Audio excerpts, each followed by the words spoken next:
Hey guys, it's Quickie Baby and welcome to another quick tank review. This time we're looking at the Tier 9 Russian heavy tank, the ST-1. We find the ST-1 leading on from the KV-4 down the Russian heavy line, and it is the predecessor to the IS-4, the Tier 10 Russian heavy tank. Now, what do you need to know about the ST-1 in a nutshell? It is a very heavily armored tank with a very punchy gun. It's not the fastest tank in the game, but that doesn't mean that it's sluggish, and it's able to weather a hell of a storm and use its fantastic 122mm to inflict large amounts of damage on its opponent. That sounds like the kind of tank that you're interested in. Stay tuned and I'll let you know everything that you need to know about this tank. And if not, stay tuned and I'll tell you exactly how you can take it out easily on the battlefield. So let's run over this tank's stats quickly. It has 1900 hit points. That is huge, which gives you a lot of leeway to be able to take hits and still remain in the game. Now the tank weighs just shy of 62 tons, which means that you should definitely not ram this unless you're in a very heavy tank, and that equally means that there is some possibility for you to ram tanks such as medium tanks, which are maybe 40 tons. Now the engine power of this tank is okay. It's got 700 horsepower, which means that it is able to progress up to its top speed limit of 40 kilometers an hour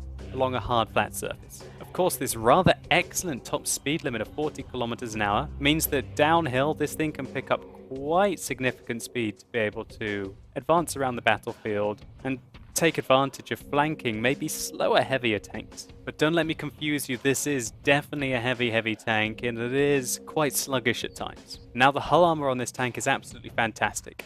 It's got 140mm at the front, 140 at the side, and 100 at the rear. The turret armor is equally thick with 250 at the front, 160 at the side, and 160 at the rear. Interestingly, the turret's cupola is quite angled as you see here, which means that this has to be one of the best turrets in the game. Interestingly as well, this tank has got 8 degrees of gun depression, which is the same as the E-75. So if you're thinking that most Russian tanks struggle to be able to take advantage of undulations, look no further. The ST-1 has a surprising amount of gun depression, which often allows it to go hull down and use its fantastic turrets. I want to give you a well-rounded opinion of the armor of this tank, so I'm just going to be going into a WOT tank armor viewer to be able to give you a bit more analysis. So here we are looking at an armor profile of the ST-1, and before I get a million questions about what program I'm using WOT Tank Viewer. Google is your friend, and I'm sure you can find a download link of this on the World of Tanks official forums. So as we can see, the frontal armor of this tank is very thick indeed. The lower plate is 160, and don't be fooled, the driver's hatch is also rather thick with 160. However, one thing of note is that as you can see here, the angle of the driver's hatch is rather flat, which means that if you're up close and personal with this tank, if they're very stationary, you can still go for the driver's hatch. We can see that the cupola on top of the tank is between the 160 and 200mm as well, meaning that if you're interested, you can take advantage of the commander's view hatch on top of the tank and shoot at it if you're in a rather tall tank in close quarters combat with the ST-1. As we can see, artillery has a lovely opportunity to smash the top of this tank, especially on top of the turret, so if you can land a long arcing shell onto the tank, it is likely to decimate it. However, this review is more about for the non-artillery players and how you're going to try and engage this tank. So as we can see, where the gun is mounted is very thick indeed, basically impenetrable unless you're firing very high penetration heat rounds. Also, the front of the turret armor is rather well angled if you're trying to engage the tank from the front, as can be seen here. However, if you do get an angle, then this is still quite a flat surface that you will still have to punch through 220mm, but you do have an okay kind of chance to go through, as long as it's flat.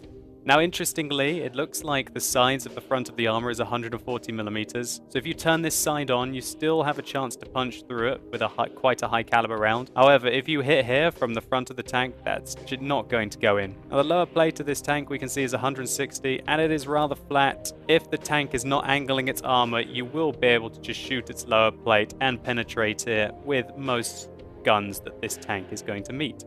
If we take the tracks away, we can see the hull armor of this tank, which is 140 at the side. That can be quite challenging to get through, and we can see that the side of the turret is 160. Now, the side of the turret is long and very flat, and this is one of the easiest places to penetrate the ST-1. And if you have the flank of the tank, then you should take advantage of this long, flat turret. And the turret traverse of this tank is rather slow, so it isn't going to be able to turn very quickly if you can get the jump on this tank. Equally, the back of the turret is flat, but you'd have to be a fool not to go for the hull armor at the back. What this means is that if you're using the ST1, you want to angle it almost at 45 degrees and go forwards and backwards to avoid them from shooting your weak points. If you angle the tank at 45 degrees, it's going to be very, very, very hard for any enemy tank in the game to penetrate you reliably. As soon as you give them your lower plate, you're in a lot of trouble, and as soon as you give them the side of your turret, you're in a lot of trouble as well. Those are the two things that you want to avoid giving the enemy for free in the SD1, and those are the two things that you want to go for if you're engaging one of these behemoths. However, don't think it'll come easily, as a skilled ST1 driver will know the weaknesses of his tank and avoid giving them to you at all costs. So now we're back in the garage, let's take a look at the gun characteristics of this tank. It gets a fantastic 122mm that now does a whopping 440 alpha damage. This isn't the same as the IS-3, for example, that does 390, and also you can see that it has excellent penetration performance of 258mm. The only downside to this is a rather less than impressive rate of fire of 4.5 rounds a minute, fairly okay accuracy of 0.38, but a terrible aim time of 3.4, one of the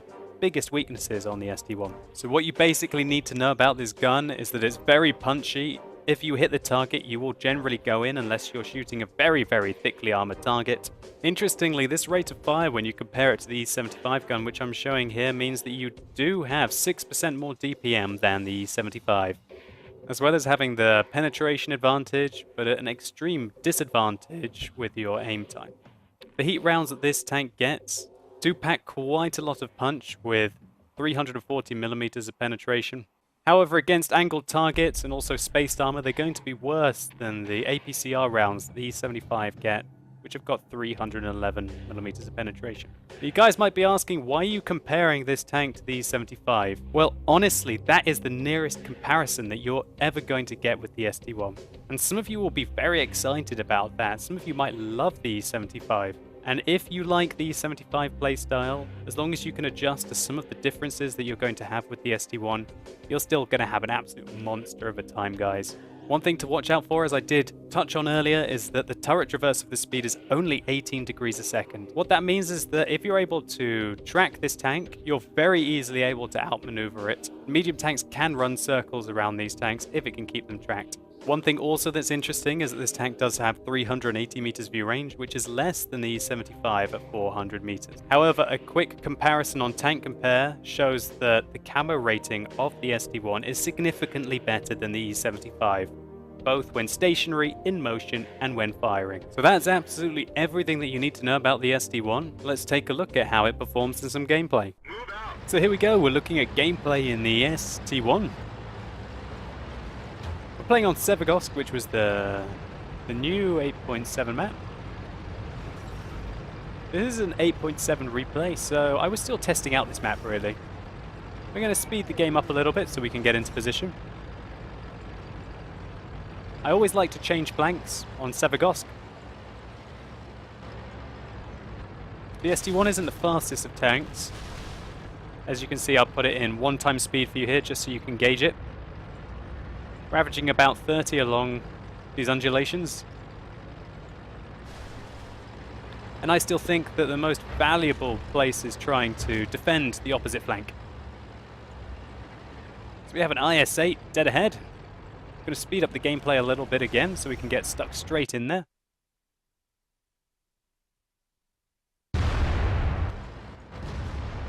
So here we go, E100. We track him, trying to go for his lower plate. I missed his lower plate. I see that he's aiming at the other guy, and he's fired his shell. I want to go get another shot on him. Doesn't look like it's going to happen, though. Still, I feel fairly confident, even against an E100. I check the guys behind me to see how much health they're on. I see that the E100 must have missed his shell. So I aim for his weak point on top of his turret. No luck, though. And we take a rather meaty shell. Manages to penetrate us. That time, however, we're able to go through the E100. And we see that, yeah, that looks like a bit of an interesting shot. Straight through my mantle. Didn't sound like it was a heat shell from the IS-8, though. And the E100 gets taken out fairly aggressively. Again, looking at that shot that went in through my turret. Bit of a dodgy one. Don't know if it was heat, I missed the sizzle. Maybe I can watch the replay back when it's on YouTube and know for sure. But here we have the side of an E4. And just look at the lovely alpha damage that you can get from this 122mm cannon. 474 roll there. We managed to get the T110 E4 to miss us. We aim at his lower plate. Take him out of the game. That's all she wrote for that E4. So we bounce the IS-8 again. Not sure what he's firing at us. Fortunately, he hasn't been able to go through us yet. For the second time, I should say. So God, look at the aggression of the enemy on the other flank, guys. Oh, look at that other flank. We are down 3 tanks. We were down 4 tanks until we just secured that kill. We're down 4 again. But now we're going to have the opportunity. Here we go. Fortunately, we can see that the SD1's long-range engagement skills are not that good. It has more than enough penetration to go through its targets, but its accuracy is lacking. Its shells also have horrific velocity. I decide I've got to secure my flank. Let's get rid of the C-75. He misses me. I spot the scumbag running, so I decide I'm going to prioritize him.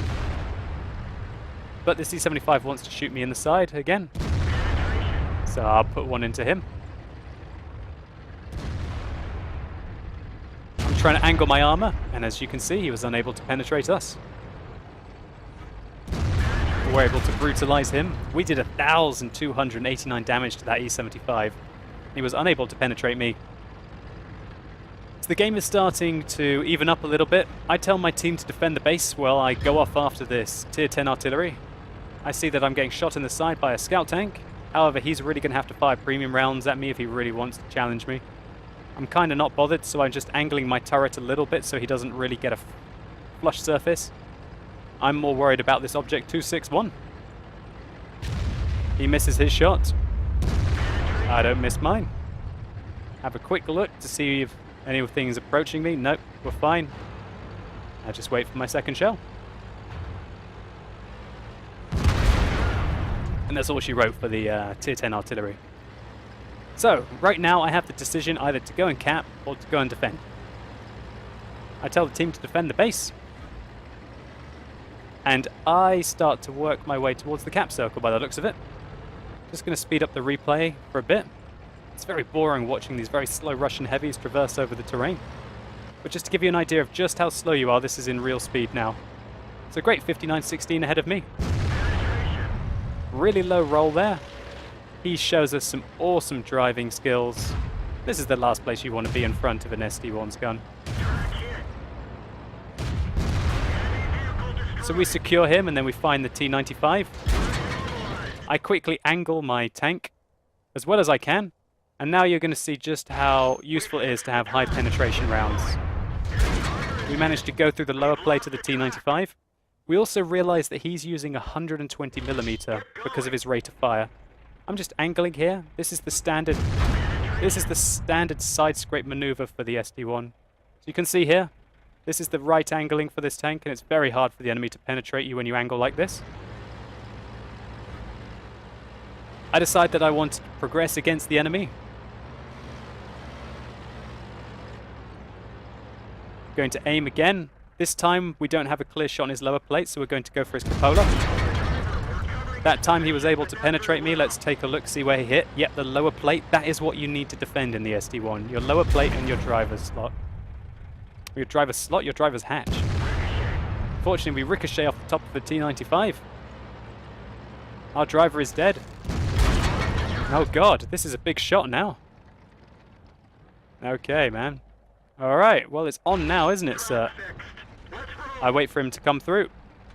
And he gives me his lower plate. And he's out. GG. So wow, 5,600 damage. I'm not going to show you the post-game stats right now. I will go through them at the end.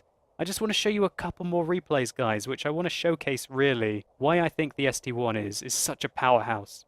Okay, so here we go. We're playing on Lakeville on the new encounter mode. I have decided to play my SD1 very aggressively. I want to showcase to you guys now just how good the armor is on the SD1 and what you can do with the tank with some aggressive play. We've We've basically YOLO'd straight down the middle trying to get into this location. Fortunately, we haven't been shot in the side because the enemies generally now decide to go aggressively around the far northeast of the map to be able to get into the town safely. So, without further ado, let's continue with our SD1. So here we go. Tier 9 medium tank. What are you going to do, sir? We go forwards and backwards. He tries to aim at our cupola on top of our tank. But as we can clearly see, the cupola on the SD1 is actually quite slanted. It's not like many cupolas where it's not slanted. And that allows us to actually pull off some bounces when people try and aim for your supposed weak points on top of your tank.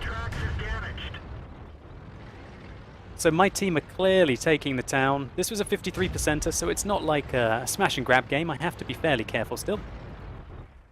We're just looking for sniping shots here, and we have one on the T29. Oh, that's gotta hurt. I do like the alpha damage. This 440 average alpha damage, it does feel rather meaty when you hit these tanks. Especially when you shoot tier 7 targets. And it's really hard to believe for me that an ST1 can actually meet tier 7 tanks. It's just not balanced. It's like an E75 meeting tier 7 tanks. It's just not fair for them. It really isn't. But you know what? I'm not complaining. I want to be aggressive here. I underestimated the amount of tanks that will be around this corner, as you guys will see very soon. Oh my god, there's loads of tanks. Okay. We put one into the lower plate there of the Ferdinand. We bounce another one. Still haven't been penetrated yet. I pull back because I want to engage the IS-3 a little bit. Had no shot on him. And what we see now is that basically my team have completely overwhelmed the town because the enemies have been camping in their base. I don't have that long left to work. I want to kind of test my tank a little bit and get a bit of damage done before the game runs out. And there you go, a few more bounces. We're bouncing from multiple angles, angling our armor. So we bounce the IS-3. I know he'll take about 10 seconds to reload, so I have enough time to get a shot into someone else. Kill the Tiger P, and oh god, we've got a lot of enemies shooting at us now. Here we go, okay, ouch, ouch, ouch. They finally hit the lower plate of the tank, killed my driver, but somehow we're still bouncing and we're pulling back. We bounced the IS-3 who's attacking us on the move. We're constantly angling our armor. I'm trying to angle for the IS-3, both of them. And we're luring them into a firing zone for our team. Make the kill there. There's only 17 seconds left in the game because my team are capping, and you know what? I just like to fight. Let's just have a fight here. I'm just testing the tank out at the moment. The Ferdinand pens our lower plate. We pen his lower plate. We take a look there. Let's just pause that for a second. You guys can clearly see the weak points of the ST1 is the lower plate. I haven't really been doing excellent angling, if I've been very honest with you. This is not angled enough. This is not angled enough. You need it to be more like this. This would be the correct angle here. So what really I take from this situation is that trying to fight around corners like this is fairly tricky. It's not like a hard corner. And I was also very worried. If I angled like this, then I gave my lower plate to the IS-3 who was to my side. So really, it was kind of in a lost situation here, really, because I'm getting engaged from multiple angles, but I know the game is won anyway. So really, I'm just playing to test the tank, get some damage done, and also just try out the SD1, which is still a very, very new tank for me. But yeah, guys, that really showcases hide your lower plate. It's far better to try and get them to hit some of your angled side armor, and also some of the spaced armor that's around here, and also the chance that they can take your track off. So really, this is about a 40 to 45 degree tank, and if you don't angle it, you're going to get punished. So the game's nearly over. I want to get a kill on the Ferdinand. I side scrape around, try and get the kill on the Ferdinand. I bounce him, and I go, okay, Mr. Ferdinand, I've got you. And oh no, the sneaky IS-3 got me in the side. But guys, you won't be able to see. Actually, maybe I can just quickly show you. Here were the details of this game. I appreciate this is a little bit small and you guys won't be able to see it, but I'd just like to highlight that we took 21 hits there. And in that very, very short game, we took over 7,000 potential damage. Here we go, 7,440 potential damage received. That really showcases just how brutal the ST1's armor is. And taking that much damage in that short of a time, and still not dying really until we were too aggressive at the end, Really showcases just how strong the armor is on the ST1. Anyway, I've got some more gameplay to show you. Here we go. Okay guys, I'm playing the ST1 this time on the hill on Malinovka. This is one of the tanks that I would take up the hill on Malinovka every time and expect to have a huge game in it. Why? Because the tank has got great armor, great gun depression, great penetration, and fairly nice punchy alpha. That means that fighting on these kind of hill lines is the perfect opportunity for this tank. Let's take a look at how it performs in this 53% matchup. So here we can clearly see the IS-7. We try and aim at his angled armor there. You'll know that basically the headlights on the IS-7 are the weak point when he's angling like this. However, now he's angled his armor slightly, I can aim at his lower plate. We brutalize his lower plate, and he doesn't even want to aim at us. We're aiming again, going for his lower plate.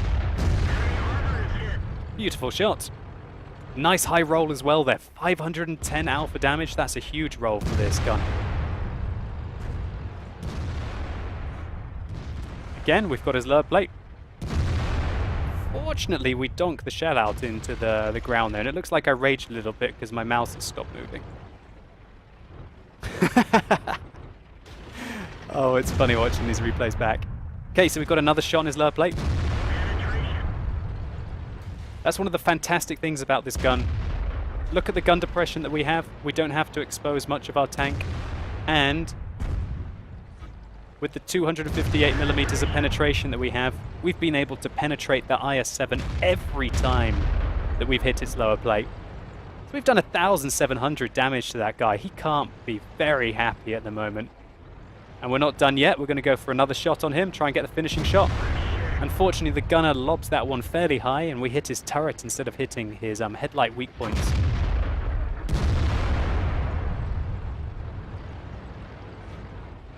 So the enemy IS-7 has been caught in a really dodgy location. We put a nice hit into him as well.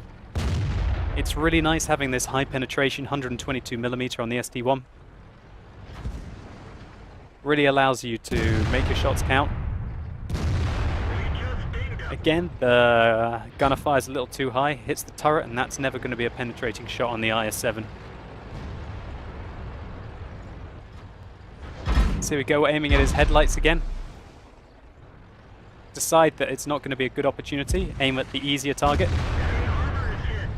Unfortunately, we low roll there, 373. So that's a huge difference in damage between 373 and the 510 that we rolled earlier. So again, we're aiming at the IS-8.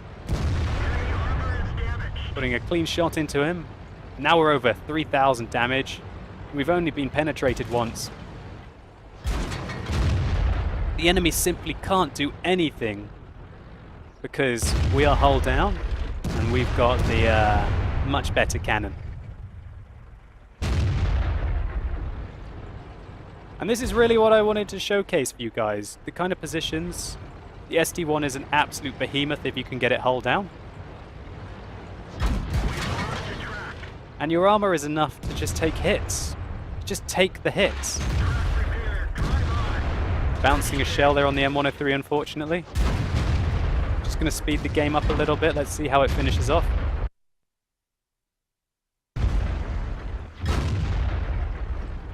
Now this is a good example of good ST1 work. Get my armor angled, and you can go hull down over enemy tanks. When you're hull down in an ST1, there's barely anything that will penetrate you frontally. He's going to have to fire premium rounds at me if he wants to really go in, or he's going to have to get really lucky and snipe my cupola. And my cupola is slanted on this tank, which makes it very tricky to penetrate frontally. The main weakness of the ST1, as I highlighted in the garage, is the flat side armor of the turret, which means that any tank there could really absolutely nail me in the side. Still, let's finish off that tier tank like we started. And that's really all I wanted to show you with the ST1 in this matchup. This game simply becomes finish them off as quickly as possible. And that's all she wrote for the enemy team. Anyway, guys, that was all the gameplay I really wanted to show you in the ST1. I feel like I've highlighted all of the key strengths of this tank. let's take a look at the post-game stats of the first game that I showed you on Severgosk. Here are our post-game stats. We can see that we managed to pick up the Mastery Badge and got 111,000 credits, although that looks like it's for an event, because with our premium account we only got 75,000. We got Steel Wall, and we got a Sniper Medal, which is quite impressive in an SD1, considering what its accuracy is. We did 5,600 damage and got 1,450 experience. Non-premium, non-double. We hit 18 out of 19, as 16 out of those 18 penetrated. It was a rather large game. We took 16 hits and only 7 of them penetrated. It was only really when the T95 at the end got my lower plate that they really started going in. And what can I say? Just a really standard kind of game in the SD1. It's a bit of a bread and butter tank. It's a tank that I'm getting one of my highest average experiences with in any tank in the game at the moment. I can't recommend this tank enough.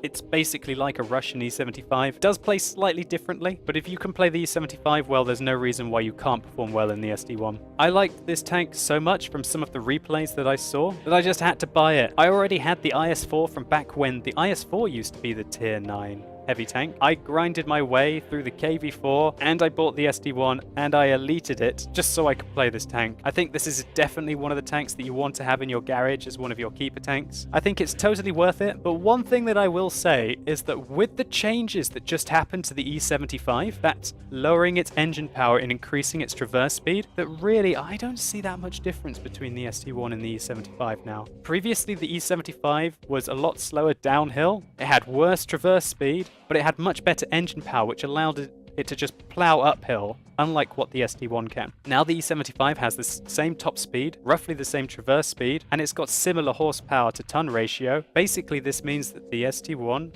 and the E75 are now a lot more similar than they used to be. What this makes me think is that if you've already got the E75, would I recommend you getting the SD1? I wouldn't say prioritize it. All I would say is that if you like the E75, you will like the SD1 because the gameplay is very similar, and especially now in 8.8, the gameplay is very similar. I think tier for tier, this has to be one of the better tanks in the game, and I'd probably rather play the SD1 than the IS-4, considering the kind of matchups this tank gets. It can meet those tier 7 tanks, and when it does meet those tier 7 tanks, there's basically nothing that they can do against it. If you guys want to see more exciting gameplay in the SD1, then check out the first ever replay competition that I did, the first entry. I think it was Kivyako Tako showcased some excellent side scraping and a huge damage game in the SD1. I've only played 30 or so games in this tank. I'm still trying to get to grips with it, but I know it is an absolute performer and I give it my full recommendation. So guys, if this has been helpful to you, please consider rating the video down below. I'd really appreciate it.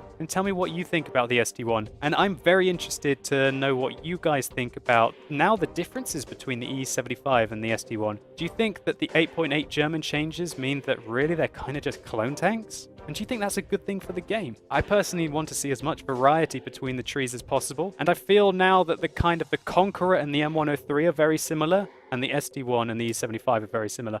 Although there are differences between the tank. Anyway guys, thank you so much for watching. Think about checking out some of my other quick tank reviews if you want to be well informed on all the best and some of the worst tanks in the game. You've been epic, and hopefully I'll see you soon.